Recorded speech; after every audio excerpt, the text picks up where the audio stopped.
La souplesse est une qualité intrinsèque qui se définit comme l'amplitude maximale de mouvement d'une articulation ou d'un groupe d'articulations.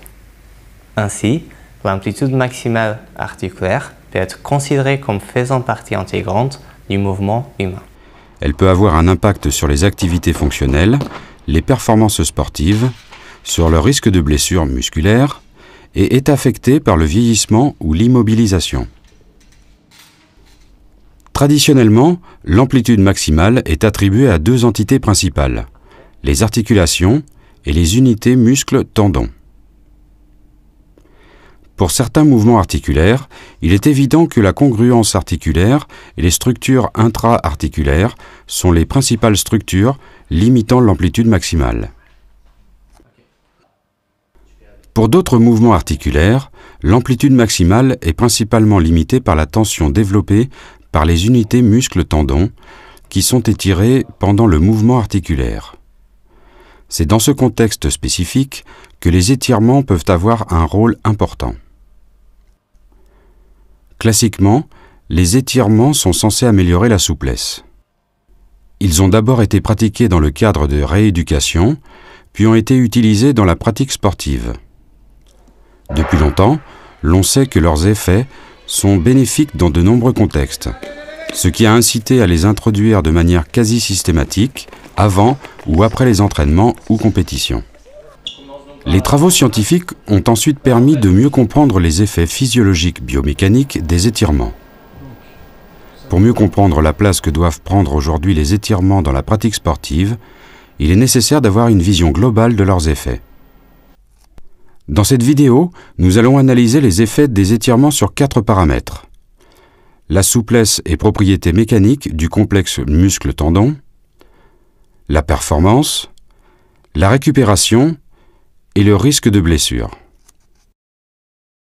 Il existe différentes techniques d'étirement et les effets de ces différents protocoles peuvent sensiblement différer. Pour simplifier le propos, les effets des étirements seront ici abordés de manière globale. De plus, nous allons distinguer, comme le suggère la littérature, les effets d'étirement aigus des effets chroniques.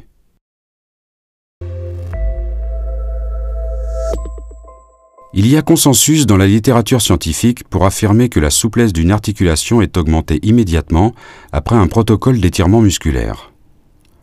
De plus, l'intensité de l'étirement impacte fortement sur les gains en souplesse et sur la diminution de la raideur musculaire. Il semble donc évident que les étirements sont importants à utiliser lors de l'échauffement lorsque la souplesse est le principal déterminant de la performance d'un groupe musculaire pour un sport donné. Il est également admis que les étirements chroniques permettent d'augmenter la souplesse et s'avère donc essentiel dans tous les sports pour lesquels cette qualité est un déterminant de la performance. De plus, les étirements sont un complément essentiel des entraînements de la force qui induisent des hypertrophies musculaires et des pertes de souplesse. Les séances d'étirement n'ont pas besoin d'être longues, à condition d'être répétées fréquemment. Des études récentes suggèrent que les étirements chroniques induisent une diminution de la raideur et une augmentation de la longueur des fibres musculaires. Pour cela, le protocole d'étirement doit avoir une durée supérieure à 8 semaines. De très nombreuses études montrent une diminution de performance immédiatement après les étirements statiques. La diminution est particulièrement marquée pour les actions explosives telles que les sauts ou les sprints. En revanche, la littérature récente montre que les étirements dynamiques, balistiques, n'ont pas d'effet négatif sur la performance et qu'ils pourraient même avoir des effets positifs. Ces étirements sont donc à privilégier pour les échauffements, même s'il faut être vigilant quant à leur utilisation, car les étirements dynamiques nécessitent une expertise et une vigilance plus marquées que les étirements statiques.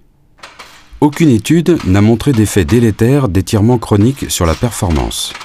Au contraire, certaines études mettent clairement en évidence que la pratique régulière d'étirements, statiques, dynamiques ou contractés relâchés, peut induire des améliorations de performance. Au-delà des gains de souplesse qui sont le plus souvent recherchés, les étirements sont donc un bon complément à l'entraînement pour améliorer la performance de manière chronique, quelle que soit la pratique sportive. Les étirements statiques, induisant une chute aiguë de performance, il ne semble pas opportun de s'étirer pour tenter de mieux récupérer. Certaines études montrent ainsi que les étirements peuvent même freiner la récupération et ne doivent donc pas être réalisés après un effort fatigant lorsque l'objectif est de récupérer rapidement.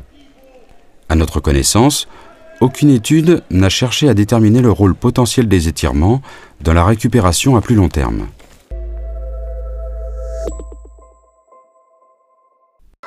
Le potentiel lien entre blessure et étirement est complexe à mettre en évidence et les études cliniques épidémiologiques sont peu nombreuses. Cela s'explique probablement par la complexité et l'aspect multifactoriel de la blessure, ainsi que par la difficulté d'isoler l'effet des étirements dans ces facteurs.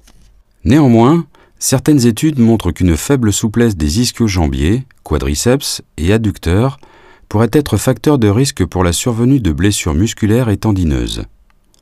Cependant, le lien entre étirement et risque de blessure reste mal compris.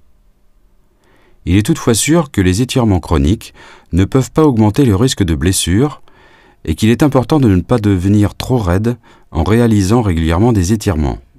De plus, il a récemment été mis en évidence qu'un protocole d'étirement chronique préalable permet de réduire les dommages musculaires induits par une séance de contractions musculaires intenses.